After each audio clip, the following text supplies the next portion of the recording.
So आपण ओव्हरीचं function बघितलं. त्याच्यानंतर बघूया आपण अजून एक हॉर्मोन आहे that is called relaxin. So कुठले कुठले हॉर्मोन्स ओव्हरी मधून तयार होतो बघा. Estrogen, progesterone. Third hormone is called relaxin. Now relaxin आहे ना, हे basically at the time of gestation, okay, आणि ऍट द टाइम ऑफ डिलेव्हरीच्या वेळेला होतं. Now it's secreted by the corpus luteum of the ovary at the end of gestation period. It relaxes the cervix. Actually काय करतं माहिती का, तर सर्विक्सचं opening मोठं करतं at the time of delivery. डिलेव्हरीच्या वेळेला सर्विक्सचं ओपनिंग मोठं करायचं काम हे कॉर्पस हे रिलॅक्सिंग करतं. आणि ओपनिंग मोठं झाल्यामुळे बेबीला पॅसेज मिळतो व्यवस्थित डोक्याकडनं यायला. तर ते this relaxes the cervix of the pregnant female. Also ligament of pelvic girdle. Pelvic गर्डलचे जे लिगामेंट्स आहेत, पेल्विक गर्डलचे लिगामेंट, हे सुद्धा हे करतात, काय म्हणतो त्याला आपण, रिलॅक्स करतात. आणि रिलॅक्स केल्यामुळे बेबीला बर्थ होण्यासाठी किंवा यंगवनला बाहेर येण्यासाठी सोपं पडतं. नाव चौथं हॉर्मोन आहे ते म्हणजे inhibin. Now it's secreted by the corpus luteum. Inhibin inhibits the FSH and GnRH. GnRH is gonadotropin releasing hormone. Okay, so हे सगळे हॉर्मोन्स आहेत कोणाचे, तर ते ओव्हरीचे. ओव्हरीचे 4 हॉर्मोन्स आपण बघितले. पण हे जे काय आहेत रिलॅक्सिन आणि इनिबिन आहे ना, हे हॉर्मोन प्रेग्नन्सी मध्ये तयार होतात. म्हणून ऍक्च्युली बघताना फक्त 2च मेन हॉर्मोन आपण बघतो, that is estrogen and progesterone. पण हे जे 2 हॉर्मोन आहेत रिलॅक्सिन आणि इनिबिन, हे प्रेग्नन्सीच्या काळामध्ये तयार होतं. सो आपण म्हणताना 4 हॉर्मोन बघूया. That is there are 4 hormones of ovary. First one is estrogen, second one is progesterone, third one is relaxin, and fourth one is inhibin. Now testes. Now you know that the testes secrete male sex hormone, and the male sex hormone is called as testosterone. Now testosterone, it is secreted by interstitial cells or Leydig cells by the influence of LH, that is called as luteinizing hormone. Okay, so LH म्हणजे commonly त्याला ICSH असं म्हणतात, that is interstitial cell stimulating hormone. Now release of testosterone level in the blood above the normal inhibit LH secretion. So टेस्टोस्टेरॉनची level ही feedback mechanism आहे. Basically ICSH, that is interstitial cell stimulating hormone, stimulate करतात interstitial सेलला, त्याला commonly आपण LH म्हणतो. LH female मध्ये आणि मेल मध्ये ICSH. So it secreted, actually ते LH नको होतं, तिकडे ICSH पाहिजे होतं, पण त्याने कॉमन घेतलंय. सो लिडिंग सेल किंवा इंटरस्टिशियल सेल जे आहेत, हे इंटरस्टिशियल सेल किंवा लिडिंग सेल पासून टेस्टोस्टेरॉन तयार होतं. पण टेस्टोस्टेरॉनची लेवल नॉर्मल पेक्षा जास्त झाली, that is rise in testosterone level in the blood. तीच वाढलेली टेस्टोस्टेरॉन इनिबिट करते, म्हणजे ICSH सिक्रेशन थांबवते. So if there is inhibit the secretion of ICSH, further testosterone, or there is no stimulation of interstitial cell, and there is no secretion of testosterone. परत टेस्टोस्टेरॉनची level हळूहळू खाली जायला लागली, हीच खाली गेलेली लेवल टेस्टोस्टेरॉनची इनिबिट करते कोणाला, LH ला. नाव LH तयार होतं म्हणजे ICSH तयार होतं, परत टेस्टोस्टेरॉन रिलीज तयार होतं. सो तसंच हे काय ते फीडबॅक मेकॅनिझम आहे. हे आपण लेडिंग सेल बघितलेला. तसं अजून एक सेल असतं, त्याला नर्स सेल असं म्हणतात. कोण सांगू शकेल का ती कुठे असते आणि त्याचं फंक्शन काय? कोण सांगू शकेल? नर्स सेल असा आपण एक शब्द बघितलेला, nurse cell. We are talking about testes. अजून एक सेल आपण बघितलेली नर्स सेल.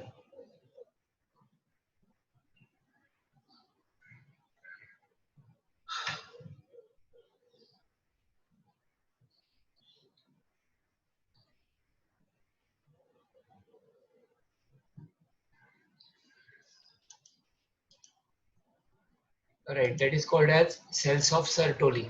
सर्टोली सेलला अस्मिता, व्हेरी गुड. त्याला दुसरं नाव आहे cells of Sertoli. Cells of सर्टोलीला दुसरं नाव आहे नर्स सेल. हे नर्स सेल ना, काय म्हणतो मी ते, हे इमॅच्युअर जे स्पर्म्स आहेत, हे इमॅच्युअर स्पर्म्स अटॅच होतात कोणाला, नर्व्ह सेलला, जिकडनं ते नरिशमेंट घेऊन मॅच्युअर होतात. So that is nerve cell. So this is testosterone. Now it also responsible for appearance of secondary sexual characters such as facial and pubic hair, depending on of voice, broadening of shoulder, then male aggressiveness, etc. It also helps in maintenance of testes. So this is the function of testosterone. So हे आपण काय बघितलंय, mail म्हणजे गोनॅडचे secretion बघितले. त्याच्यानंतर आपण बघूया अजून एक आहे एंडोक्राइन ग्लँड, जी फक्त टेम्पररी एंडोक्राइन ग्लँड म्हणून काम करते. त्याला म्हणतात diffuse endocrine gland, that is called placenta. नाव डिफ्यूज एवढ्यासाठी कारण जे काय हॉर्मोन्स आहे ते एक्सचेंज होतात म्हणून त्याला डिफ्यूज एंडोक्राइन ग्लँड प्लासेंटा म्हणतात. It is the intimate connection. You know that placenta is the intimate connection between the fetus and the mother for nutrition, respiration, and excretion. It is the main intimate connection between the fetus and uterine wall of the mother for physiological exchange of material. Physiological exchange means nutritive food and all this. Now, placenta is a temporary endocrine gland. See, हा ना MCQ मध्ये प्रश्न बऱ्याच वेळेला विचारतात, even though नीट मध्ये पण विचारतात. Dash is a temporary endocrine Gland. पण ह्याच्यामध्ये कॉर्पस ल्युटियम दिलेलं नसेल पण प्लासेंटा दिलेलं असतं आणि उरलेल्या बाकीच्या एंडोक्राइन ग्लँड्स असतात. तर प्लासेंटा हा फक्त प्रकार एक फर्टिलाइज झाल्यानंतरच होतो, म्हणजे इम्प्लांटेशन झाल्यानंतरच होतो. ऑब्व्हियसली म्हणजे गॅस्ट्रेशन मध्येच होतो. त्यामुळे ह्याला टेम्पररी एंडोक्राइन ग्लँड्स असं म्हणतात. During pregnancy.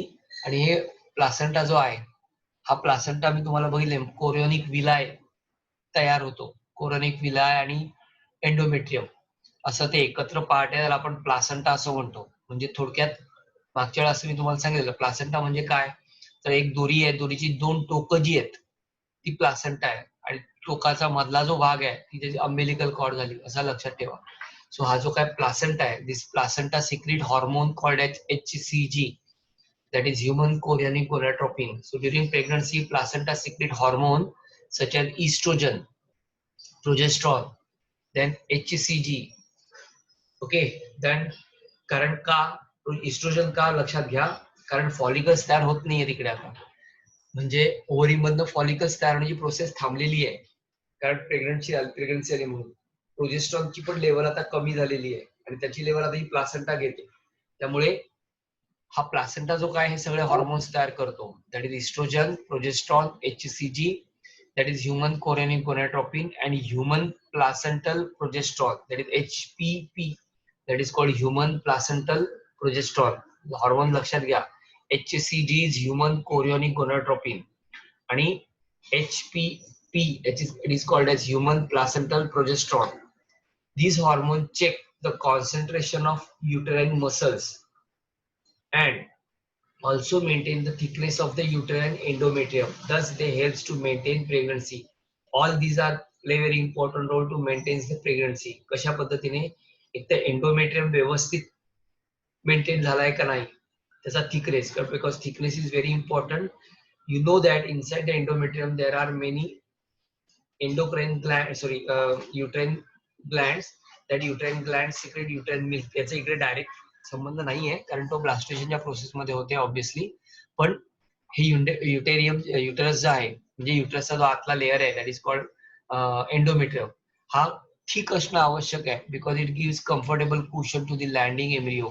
त्याच्यामध्ये अटॅचमेंट होते ज्याला आपण कोरियोनिक विलाय म्हणतो, जे कोरियोनिक विलाय पेनिट्रेट होतात, खड्डा तयार होतो ज्याला आपण क्रिप्ट असं म्हणतो. तर हे सगळ्या गोष्टीसाठी हे हॉर्मोन्स लागतात, दॅट इज HCG.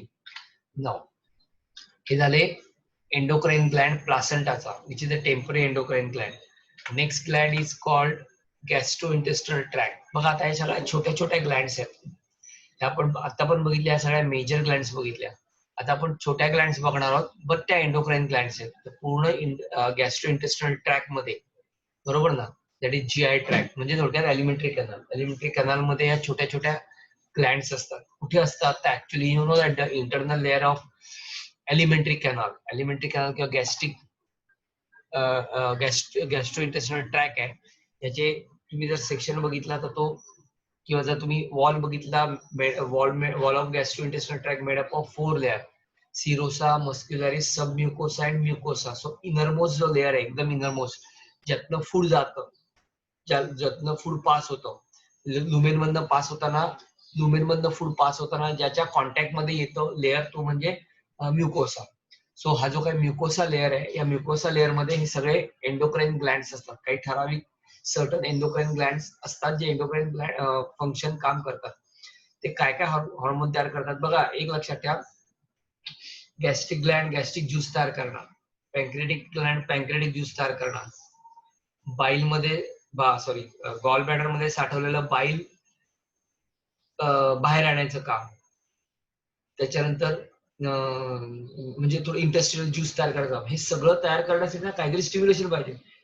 आपण गॅस्ट्रिक ग्लँड गॅस्ट्रिक ज्यूस तयार करत नाही, त्याला काहीतरी स्टिम्युलेट करणारं स्टिम्युलंट पाहिजे. सो हे स्टिम्युलेशनचं काम हे सगळ्या छोट्या छोट्या ग्लँड्स करतात, ज्यांचं सिक्रिशन कमी प्रमाणात असतं आणि ग्लँड्स पण छोटी असते. ती मेजर ग्लँड नाहीये. आपण ज्या बघितल्या सगळ्या मेजर ग्लँड बघितल्या. आता या छोट्या छोट्या ग्लँड आहेत, अशा बॉडीमध्ये सगळ्यात छोट्या छोट्या ग्लँड्स आहेत. इव्हन दो हार्टचा वॉल सुद्धा एंडोक्राइन ग्लँड म्हणूनच काम करतो, जो एएनएफ तयार करतो, ऍट्रियल नायट्रियोटिक फॅक्टर्स तयार करतो किंवा हॉर्मोन तयार करतो. सो असे मेजर छोटे छोटे ग्लँड्स आहेतच. So these cells produce hormones which play vital role in digestive process and flow of digestive juices. जे आता सांगितलं ते बघा, त्यातले 4 हॉर्मोन तयार करतात. त्याचा पहिला हॉर्मोन आहे, that is called gastrin. The name itself indicate that gastrin stimulate gastric gland to produce gastric juice. Gastric gland ला gastric juice तयार करण्यासाठी जे हॉर्मोन लागतं, that is called as gastrin. So gastrin is a hormone which stimulate gastric gland to secrete the gastric juice. Second one is secretin. Now the secretin is responsible for secretion of pancreatic juice and the bile from the bile from presence and liver, pancreas and liver, presence and pancreas and liver. So सिक्रिटीन आहे, हे सिक्रिटीनचं main काम आहे stimulation of पॅन्क्रियाटिक juice तयार करणं. Okay. तिसरं जे hormone आहे, that is called as CCK, that is called as cholecystokinin, which is also called as pancreozymin P2. Now pancreozymin P2 or cholecystokinin stimulate pancreas to release its enzyme and also stimulate gallbladder to release bile, or you can say it is squeeze out bile. Gallbladder मध्ये जे bile साठवून ठेवलेलं असतं, gall bladder it is a sac like structure, it is not a gland. Liver मधनं तयार झालेलं बाईल हे गॉल ब्लॅडर मध्ये स्टोअर केलं जातं. सो म्हणून गॉल ब्लॅडर ही bag or sac like structure आहे. It is not a gland, it is a bag or sac which play important role to store the bile. Bile store करण्यासाठी असलेली ती एक बॅग आहे. सो या बॅगेमध्ये स्टोअर केलेलं बाईल बाहेर येण्यासाठी काहीतरी स्टिम्युलेशन पाहिजे. स्टिम्युलेशन कोण देतं, तर कोलिसिस्टोकायनिन देतं. CCK which squeeze out or stimulate gallbladder to release bile. Now this hormone is also stimulate pancreas to release some enzymes. Okay, it's enzymes. त्याच्यानंतर येणार gastric inhibited peptide, that is GIP, that is एंटरोगॅस्ट्रोन.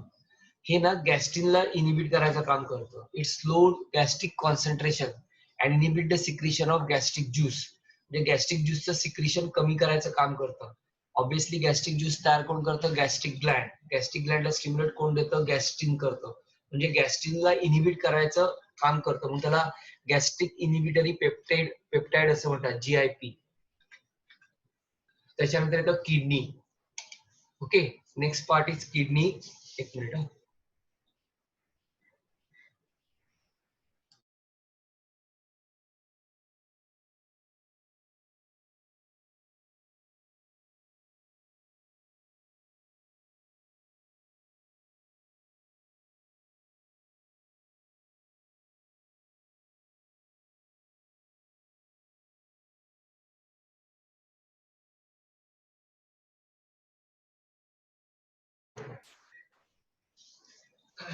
So fourth one एंट्रोगॅस्ट्रोन बघितलं.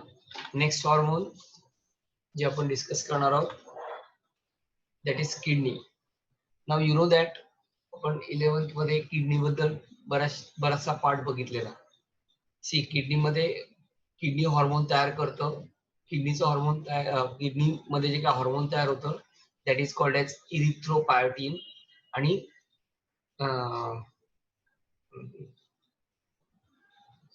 कॅल्सिटोनिन. Okay, so it provides renin, it produce renin, हे पण एक तयार होतं renin. Now you know that the renin play very important role. रेनिनचं काय फंक्शन आहे? Rennin angiotensin mechanism मध्ये हे काम करतं. बघा, हे जे रेनिन आहे हे ब्लड प्रेशर मेंटेन करायचं काम करतं.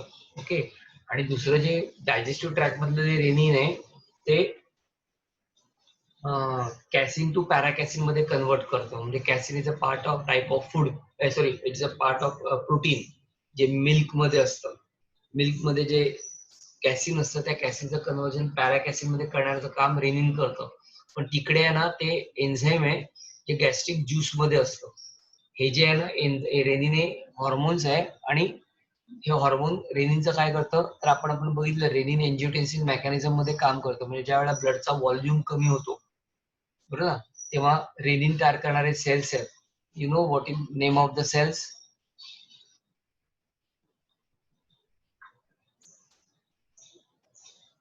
रेनिन तयार करणारे सेल्स कोणते आहेत?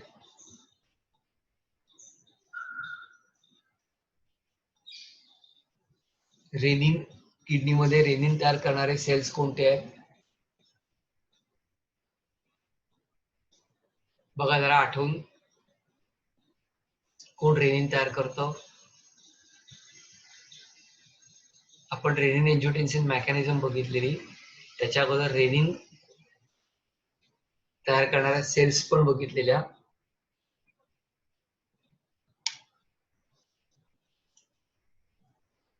Right, that is called as JG cell. JG cell is juxtaglomerular cells. Okay, so these JG cells secrete renin. Now, second one is erythropoietin and third one is calcitrol. हा जो rennin आहे हा blood pressure maintain करायचं काम करतो. इरिथ्रोपायोटिन stimulate bone marrow cells to produce erythrocyte and calcitrol play important role in कोली कॅल्सिफेरॉल म्हणजे D3 हे तयार करायचं काम करतो. Third one is heart. So हे तीन हॉर्मोन किडनीचे आहेत. नाव हार्टचं हॉर्मोन आहे ANF, ॲट्रियल नायट्रोयुरेटिक हॉर्मोन किंवा फॅक्टर. सो ॲट्रियल नायट्रोयुरेटिक हॉर्मोन और ANF आहे. दिस increases sodium excretion by kidney and reduce blood pressure. Blood pressure reduce करतं आणि sodium excretion मेंटेन करायचं काम करतो. ओके, सॉरी इन्क्रीज करायचं काम करतो. So this is about ANF, atrial natriuretic hormone. Then hormone therapy, that is TH. Now hormone therapy he normally medical treatment आहे. एक हॉर्मोन थेरपी जी केली जाते ज्याच्यामध्ये एंडोक्राइन ग्लँडचा कॅन्सर जे असतात त्याच्यामध्ये हॉर्मोन थेरपी पण वापरतात. Now HT is applied in pregnancy, menopause, osteoporosis, growth hormone deficiency and insulin resistance and cancer. एवढ्या गोष्टीमध्ये ही थेरपी केली जाते. आता इन्सुलिन रेजिस्टन्स मध्ये तुम्ही बघितलं असेल की इन्सुलिन दिलं जातं. प्रेग्नन्सी मध्ये काय करतात, प्रेग्नन्सी मध्ये ऑक्सिटोसिन वगैरे जो काय प्रकार असतो हॉर्मोन, कसं असतं की काय काय वेळेला फिमेलला लेबर पेन येत नाही. लेबर पेन येण्यासाठी जे हॉर्मोन लागतं दॅट इज कॉल्ड ऑक्सिटोसिन. मग ऑक्सिटोसिन एक्सटर्नली इंजेक्ट करावा लागतो. तर अशा प्रकारचे वेगवेगळे हॉर्मोन्स वेगवेगळ्या कारणासाठी दिल्या जातात, म्हणून त्याला हॉर्मोन थेरपी असं म्हणतात. So this is about hormone therapy. Now the chemicals that operate between the members of the same species are social hormones or pheromones. हा, हे लक्षात ठेवा व्यवस्थित. बघा आपण आतापर्यंत सगळं बघितलं ना, हे सगळे हॉर्मोन्स बघितले जे इन्सेक्ट मध्ये किंवा लोअर ॲनिमल्स मध्ये वेगवेगळ्या गोष्टीसाठी फॉर डिफरंट पर्पजेस जे केमिकल रिलीज केलं जातं, that chemical is called as pheromones. In case of us, we release hormones, but in case of lower animals, say insect and all, especially insect, they release pheromones. Now the pheromones चं काम hormones सारखंच आहे for different purposes. One of the important thing is for ऍन्ट मध्ये social life आहे किंवा honeybees मध्ये social life आहे बघा. कॉलनी त्यांची जी सोशल म्हणजे एकत्र राहणारी आहेत त्यांना एकत्रित ठेवण्यासाठी हे फिरामोन्स यूज करतात किंवा फिरामिन्स ते रिलीज करतात. जसं आपल्यामध्ये हॉर्मोन रिलीज होतात वेगवेगळ्या गोष्टी करण्यासाठी, तसे या इन्सेक्ट मध्ये हे फिरामिन्स तयार होतात. Even though in insect for the attraction of sex this pheromones play very important role. So आपल्यामध्ये होते ते हॉर्मोन्स असतात, लोअर अॅनिमल मध्ये तयार होतं. It's a hormone like structure that is called as pheromones. So याचा अतिशय महत्वाचा उपयोग आहे, that is for sex attraction or external hormones. So एक प्रकारचा स्मेल येतो आणि त्या स्मेलमुळे सिक्रेट केल्यामुळे त्या स्मेलमुळे अपोजिट सेक्स अट्रॅक्ट होतो. So these are commonly also called sex attractant or external hormones. A pheromone is a volatile substance produced and discharged by an organism. Okay, ते बाहेर रिलीज करतात which induce a physiological response in other organism of the same species. दुसरा जो एक एक वेगळ्या प्रकारचा काय म्हणतात ते हा फिरामोन्स रिलीज केला जातो अॅनिमल मधनं त्या, आणि रिलीज केल्यानंतर सेम स्पीसीजचा जो ऑर्गॅनिझम आहे तो त्या स्पीसीज कडे त्या अॅनिमल कडे अट्रॅक्ट होतो. ओके, बेसिकली हा हॉर्मोन सेक्स अट्रॅक्शन साठी आहे. we are talking about lower animals. Pheromones are produced by many species of insect. Basically हा जास्त इन्सेक्ट मध्ये आढळतो. कुठल्याही प्रकारचे, मग हनीबीज असेल, ऍन्ट असेल, कुठल्याही. Some pheromones enhance the changes of mating between the sexes. म्हणजे सेक्शुअल अट्रॅक्शन साठी मी मगाशी म्हटलं तसं. These are called signaling pheromones used to induce a behavioral response. फिमेलला अट्रॅक्ट करायला आणि अट्रॅक्ट करून सेक्शुअल अर्ज तयार करून कॉप्युलेशन करण्यासाठी सिग्नलिंग दिलं जातं ह्या हॉर्मोन्समुळे. That is called pheromones. Hormones नाही, फिरामिन्समुळे.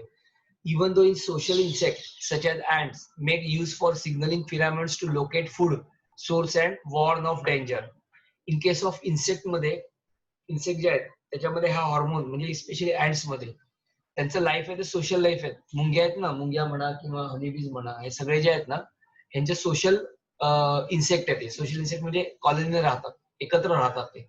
मग ते एनिमीज पासून काही धोका असेल तर ते वॉर्न करण्यासाठी, that is warn for danger, आणि फूड सोर्स साठी या फिरामिन्सचा उपयोग करतात. Worker bees of female. Worker bees are female maintained in the sterile state by the hormone called anti-queen factor produced by queen. म्हणजे जी माशी असते सोशल हनीबीज मध्ये आपण 3 प्रकारचे अॅनिमल्स हे काय म्हणूया त्याला आपण हे बघितले. 3 एक तर क्वीन, दुसरं म्हणजे वर्कर, आणि तिसरं म्हणजे स्टराईल मेल्स. ओके, एकाला ड्रॉन म्हणतात, एकाला वर्कर्स म्हणतात, आणि एका दुसऱ्याला क्वीन म्हणतात. वर्कर बीज आहेत, वर्कर बीज म्हणजे ज्याला स्टराईल मेल म्हणतात. वर्कर बीज किंवा स्टराईल मेलचं काम आहे फक्त काय करणं, तर नेक्टर गोळा करणं. पण sterile bees are females maintain the sterile state. त्या फिमेलला स्टराईल स्टेट मध्ये मेंटेन केलं जातं. Okay, by the hormones called as anti queen factors. स्टराईल राहतात ते. Okay, factors producing by queen. Queen हे हॉर्मोन, हे फिरामोन तयार करतं ज्याच्यामुळे वर्कर बीज ज्या आहेत त्या स्टराईल राहतात. ओके, आणि त्यांचं काम फक्त काय, बाहेरनं नेक्टर गोळा करून आणणं. The factor spread amongst the workers, preventing maturation of the ovaries of workers as long as the queen is present in the beehive. जोपर्यंत ती क्वीन आहे तोपर्यंत यांच्यामध्ये कुठल्याही प्रकारचं, because it is basically it is a female. Worker he female असते पण ती स्टराईल फिमेल असते. त्यामुळे त्यांच्यामध्ये जोपर्यंत ती क्वीन आहे तोपर्यंत ह्यांच्यामध्ये एग तयार न होण्याचं काम ही क्वीन करते. आणि ती क्वीन काय करते, ते फिरॉमेन रिलीज करते ज्याच्यामुळे वर्कर्स बीज जे आहेत, जे क्वीन बीज आहेत त्यांच्यामध्ये एक प्रोडक्शन होत नाही. So factor spread amongst the workers preventing the maturation of the ovaries of workers. Workers मध्ये एक मॅच्युअर होत नाही as long as the queen is present in the beehive. जोपर्यंत ती बिहाईव म्हणजे तिचं जे घर आहे, ज्याला आपण काय म्हणतात ते पोळं म्हणतो मधाचं, घे ना, त्याला बिहाईव म्हणतात. म्हणजे बी म्हणजे हनी बी, हाईव म्हणजे तिचं घर. घरात राहणारे ज्या बीज आहेत त्या बीज मध्ये 3 कॉलनीज असतात. एक क्वीन असते जी सिंगल असते, देन वर्कर्स असतात आणि ड्रोन्स असतात. तर वर्कर्स आहेत ते स्टराईल फिमेल्स आहेत आणि ड्रोन्स आहेत ना ते फर्टाईल मेल आहेत. ते फर्टाईल मेल कॉप्युलेट विथ फिमेल. पण जे स्टराईल फिमेल आहे किंवा जी वर्कर आहे त्यांच्यामध्ये एक प्रोड्यूस होत नाही जोपर्यंत ती क्वीन जिवंत आहे. जोपर्यंत क्वीन आहे तोपर्यंत तिला ती प्रोड्यूस करत नाही, कारण ही क्वीन हे फिरामन तयार करते की ज्याच्यामुळे असं फॅक्टर तयार करते जे स्प्रेड होतो वर्कर्स मध्ये आणि तोच वर्कर मध्ये स्प्रेड झालेला फॅक्टर्स काय करतो त्या वर्कर फिमेल मधनं एग तयार होण्याचं इनहिबिट करतो. So increase in colony size results in the dilution of फिरामोन्स and second queen may develop. Colony वाढली तर फिरामन डायल्यूट होतं आणि मग दुसरी क्वीन त्याच्यापासून डेव्हलप होते, तयार होते. सो दिस इज अबाउट फिरामॉन्स जे वेगवेगळ्या इन्सेक्ट मध्ये वेगवेगळं काम करतात. त्याचं मेन काम आहे अट्रॅक्शन ऑफ फिमेल, म्हणजे मेटिंगच्या वेळेला फिमेलला अट्रॅक्ट करणं. दुसरं काम आहे social.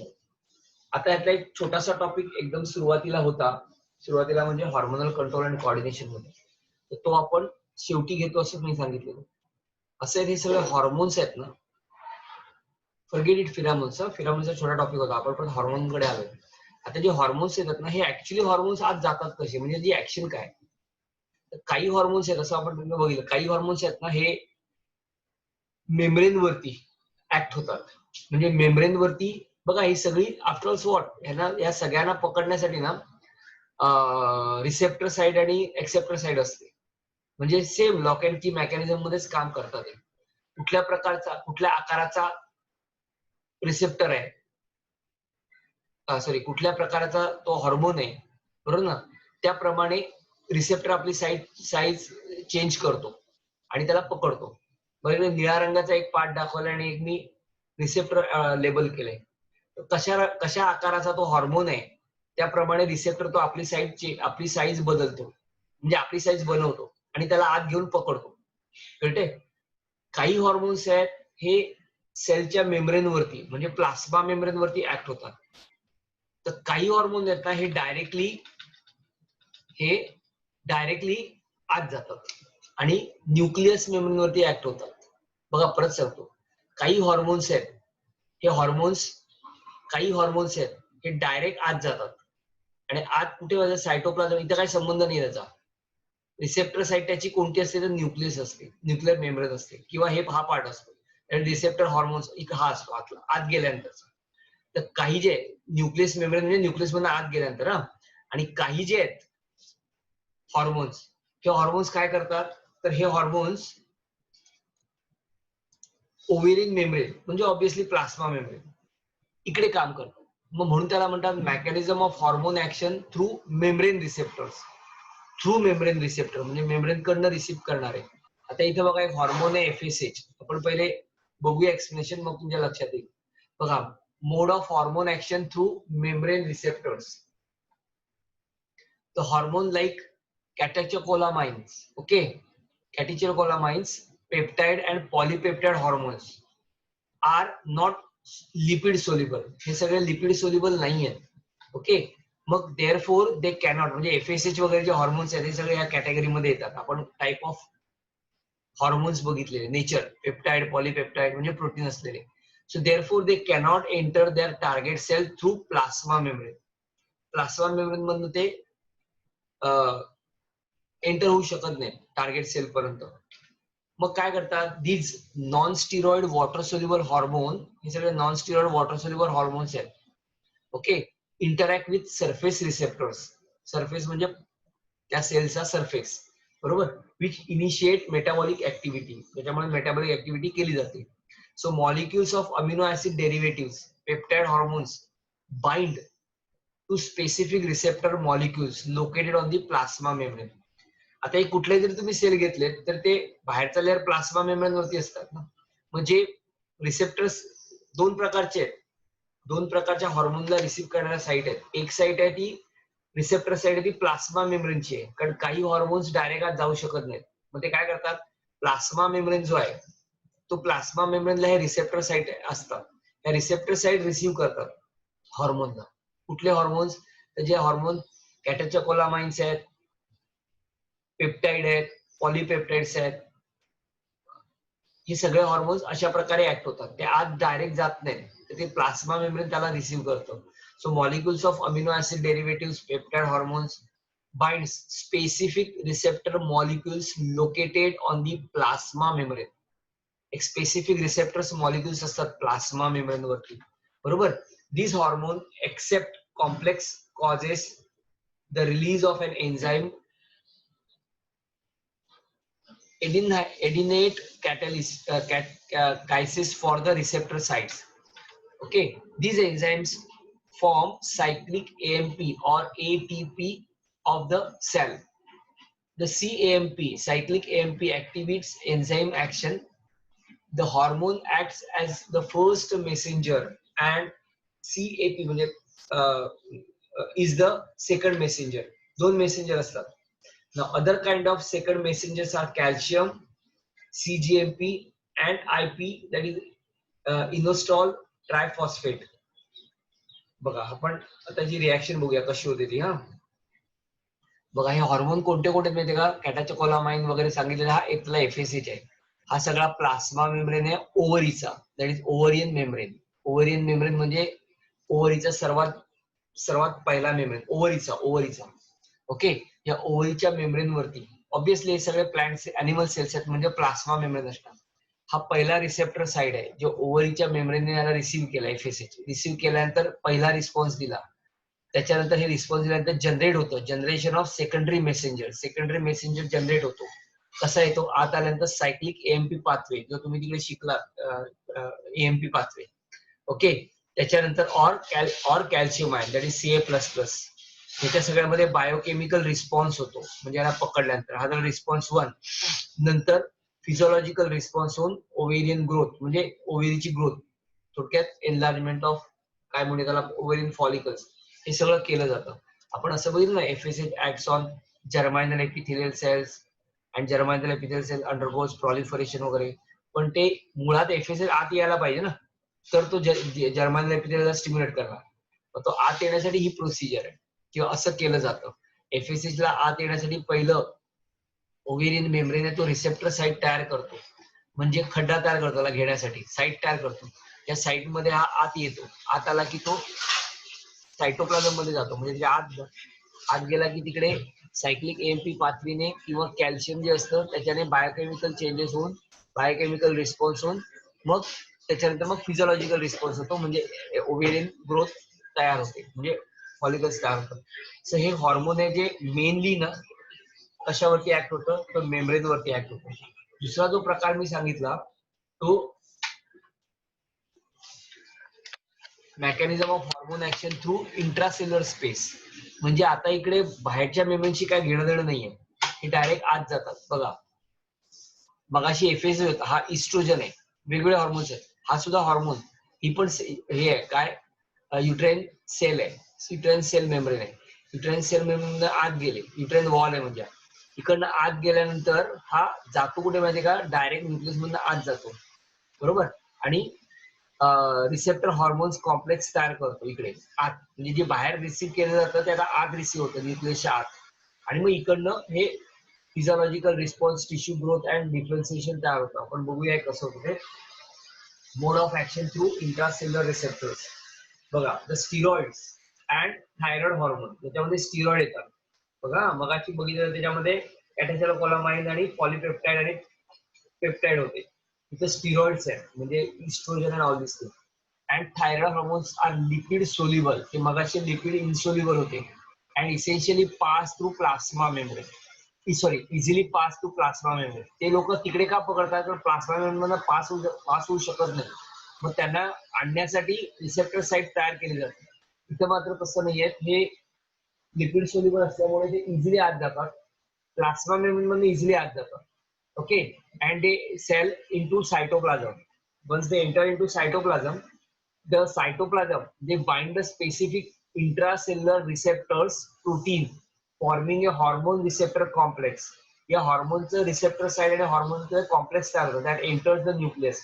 Once they enter into the nucleus, they form a complex. कुठला कॉम्प्लेक्स? Hormone receptor complex. जे आले हॉर्मोन ते आणि हॉर्मोनला पकडलेलं रिसेप्टर्स पकडण्यासाठी. जसं मग तिकडे रिसेप्टर साइट्स तयार झाली होती प्लाझ्मा मेम्ब्रेन वरती, तशी इकडे कुठे तयार होते, न्यूक्लियसच्या आत तयार होते. म्हणजे हा जो काय हे जे काय हॉर्मोन्स आहेत स्टिरॉइड हॉर्मोन्स किंवा थायरॉइड हॉर्मोन्स हे प्लाझ्मा मेम्ब्रेन मधनं इझिली आत जातात. इंट्रासेल्युलर म्हणजे सायटोप्लाझ्म पासून इझिली आत जातात, न्यूक्लियस मेम्ब्रेन पासून आत जातात आणि आत गेल्यानंतर न्यूक्लियसच्या आत जे न्यूक्लियोप्लाझम असतं तिकडे या रिसेप्टर्स कॉम्प्लेक्स तयार होतो. म्हणजे रिसेप्टर साइट तयार होते बाइंड करायला कोणाला, हॉर्मोनला. And that enters the nucleus, nucleus मध्ये एंटर करतात. इन द न्यूक्लियस, न्यूक्लियस मध्ये काय होतं बघा, hormone receptor complex binds, hormone receptor complex तयार होतो आणि bind the specific regulatory site of DNA, DNA ची रेग्युलेटरी साइट तयार केली जाते. ओके, जी ऍक्टिवेट जीन्स ट्रान्सक्रिप्ट एमआरएनए, म्हणजे हा थोडा ना प्रोटीन सिंथेसिसचा पार्ट आहे जो तुम्ही इथं शिकला असाल कुठे थर्ड चॅप्टर मध्ये. Okay, which direct the protein synthesis. बघा प्रोटीन सिंथेसिस मध्ये एमआरएनए, आरआरएनए, टीआरएनए आहे ना, कुठल्या प्रकारचा प्रोटीन तयार करायचा आहे हे ठरवलं जातं. So that is the activate genes transcript करणार mRNA which direct protein synthesis and enzyme in the cytoplasm. कुठल्या प्रकारचं एन्झाईम सिंथेस करायचं, because you know the enzymes are proteins. कुठल्या प्रकारचं एन्झाईम तयार करायचं ठरवलं जातं. And action of lipid soluble hormone is lower but long lasting. हे जे काय याचा इफेक्ट आहे हा स्लो आहे पण बऱ्याच काळ राहणार आहे. सो दिस इज अबाउट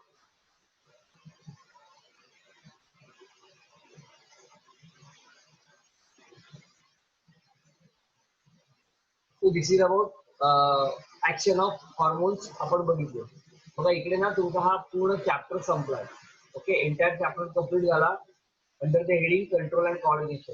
यामध्ये आपण 2 पार्ट बघितले. पहिला जो पार्ट बघितला तर एक मिनिट थांबा.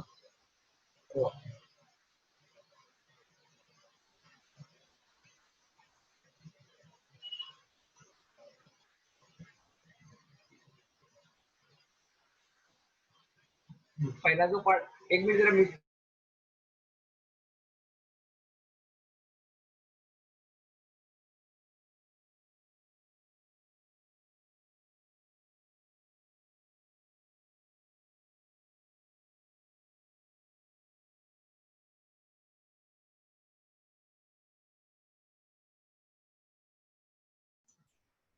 पहिला जो पार्ट बघितला आपण कंट्रोल कोऑर्डिनेशन मध्ये नर्वस कंट्रोल कोऑर्डिनेशन बघितला आणि दुसरा बघितला हॉर्मोनल कंट्रोल अँड कोऑर्डिनेशन. असे आपण 2 पार्ट यातले बघितले. हा चॅप्टर मोठा आहे आणि हा संपलाय. तर यात कोणाला काय डाऊट आहे का?